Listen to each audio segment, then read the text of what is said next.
veiny ng kamay nun. Wala natin kaninong kamay yan. Hindi yun pare, ay yung kamay niya eh. This channel became a hand hand experts. What's up guys? Your boy Scott Covers again today. Second video of the day. Wait lang.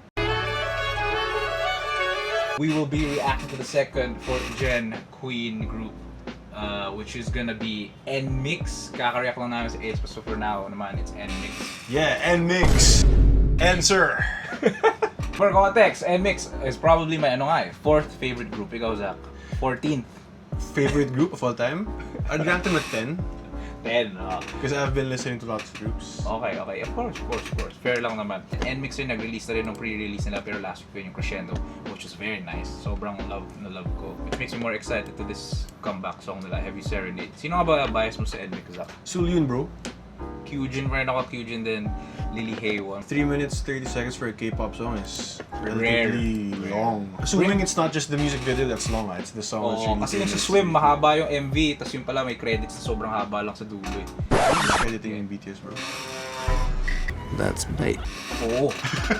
cut out ko na lang kapag di sila natuwa. But anyway, hey man, I love Swim. Di ko pa lang nagagawa pa yung video. May video ako dun eh, di ko lang pa lang po-post. 1 month ago ko pa ginawa. Post mo na, pare! Kaya nga, I think NMIXX, in general, they don't think about making bangers eh. They make music.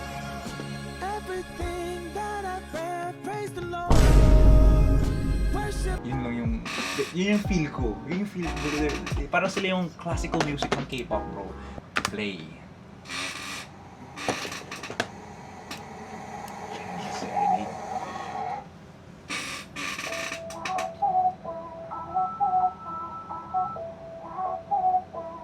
Damn!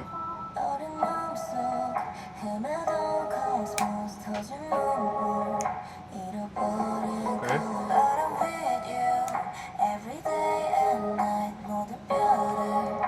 Yung dating very B-side pa medyo chill pa. Once again,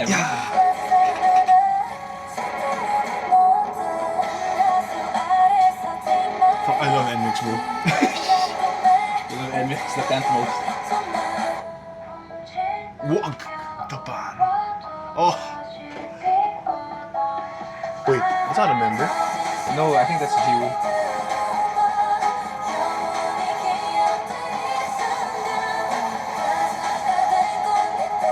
Ang ganda ni Sulyun, bro. Ay, pero siya pa sinin. Hinahanap lang ko kung code. LOV. Yung mga bias natin yung nag-center, kanina si Sulim, ngayon si Kyojin. Oo nga, sino? Wait lang, ako nga. Diba? Parang member. That's not... Mukha niya si Heejin. Yun.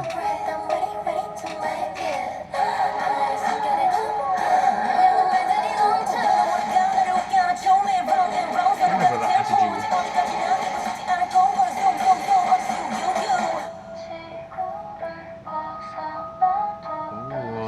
Okay, ito yung Serenade eh, na sinasabi lang. Wow. Kumukha niya si Eugene at Heejin kung Combined. saka Soyeon kung Triple S. Kung natin.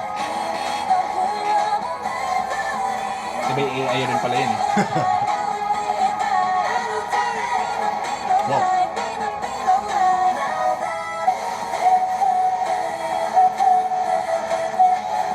That's Kyujin, huh? Hindi siya pop banger dating. No. May parang siyang OST. Oh, Alam mo yun, pagkaganon. outro song. Interesting. It's not the in-your-face type Oo, of like a song. dash, know about me.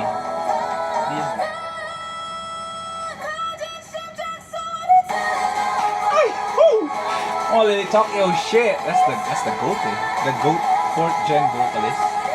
Sorry, what? GOAT 4th gen vocalist. Who? Sino ba? Lily? Si Lillard M. Lillard M. Ano sabi siya, classical music ng K-pop naman, pati nga yung belt nila, piano eh.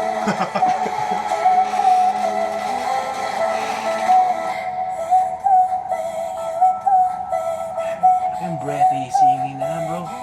Parang ma-funny Billie Eilish, bro.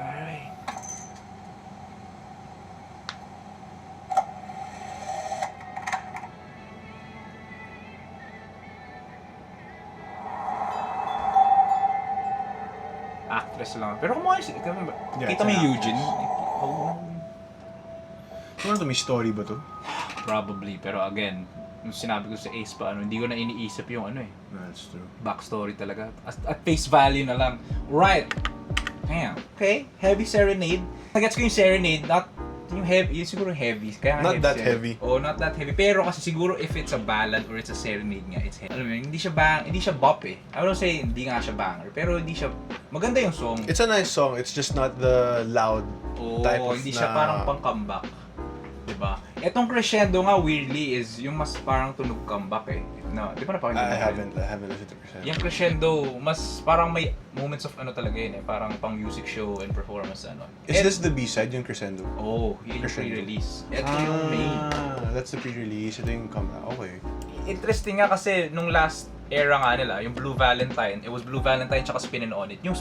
Ako, Spinnin' On It, mas nagustuhan ko, tsaka mas feel ko, mas title track yun. And then Blue Valentine, more of a very good B-side. So parang ngayon ulit, I feel the same way. Not to say naman that Heavy Serenade is ass. Nah. Di pa rin. I still think with this release, NMIX still has win streak pa rin ng NMIX past Young Dumb Stupid. Na wala pa rin sila nare-release na pangit na Young Dumb title track. Pare, versus Young Dumb Stupid, generational comeback na sila. They've been on a roll. Oh, Love Me Like This, Roller Coaster, di ba? Ano ba? Dash, di ba? Ano yun? See That. Basta wala pa silang song title. And I think strong na rin to, entrant. What I feel about the song, I'd give it a, same lang siguro nung kanina song, I'd give it a 3.5 out of 5. Yeah, probably same. Parang for me, it feels like a song that's easy to listen to. Easy to listen. Example na lang yung WDA. Like, if I were to recommend a song, I'd make someone who's not a K-pop fan Oo. to listen to, I'd recommend this one. Oo. But both songs are great. This one's a nice song also. Oo. Easy to listen to. It's nice. It's chill. Very simple nung music video. Ang ganda lang nung Ganda nila. Ganda nila, pare. May kwento nga talaga siya kinukwento. Ewan ko kung ano nung member eh. Kung ano yung, pero ayoko nang, this is not the channel for that. Very face value lang. Do you want to make this a 40-minute video? No. Sige, second listen. So, Ako let's kasi in listen to it general, again. hindi ako Captions? Oo. Ako I do, para Sa nasasabayan second na ko. lang siguro. Tanggap ko na parang kung K-pop, hindi ko maintindihan yun. Okay, this is second watch. See?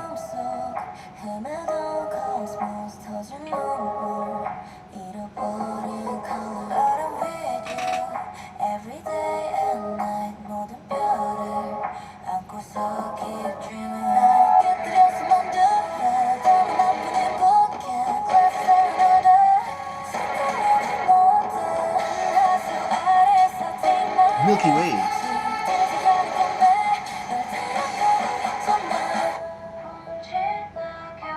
Ganda. Parang si Sulo never talaga nagbago ng ayos ever. There's nothing Yung to change. mabagoy, ang ganda-ganda niya. Can you change siya ba? If it's 100% na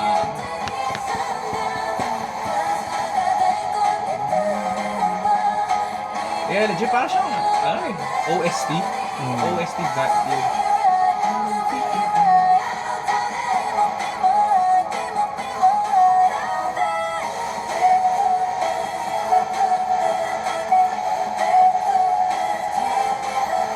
Okay, still don't Okay. understand.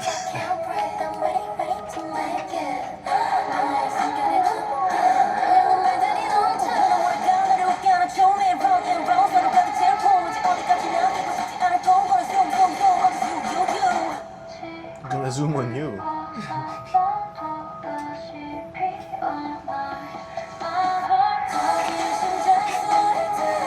Gojo yun ah.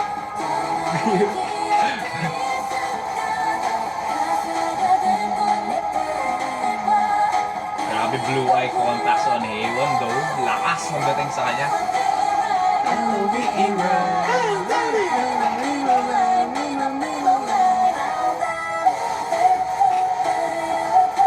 Such a love song.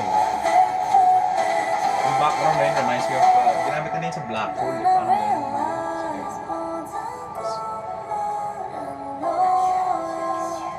songs about flowers.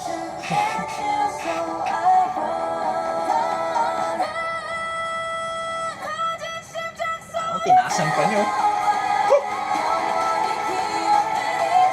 Damn, really? Tama lang eh. Like, NMIXX don't, right? Hindi nila iniisip, let's make a banger, let's make a TikTok song, Yeah, let's make yeah. a bop, let's make... Gets. Sabi lang nila, let's make music. This is... They don't make TikTok songs o songs.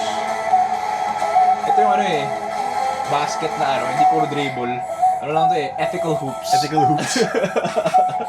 Just bag work. Vini nung kamay nun.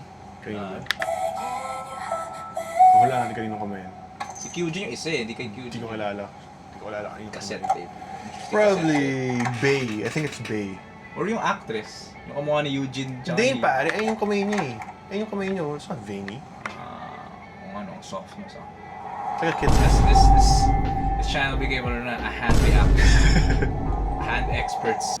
Overall, very nice song, very beautiful song. Agree. NMIXX pa rin. Still on a good roll. Hell yeah. All love NMIXX. Yeah, it's Answers, let's go!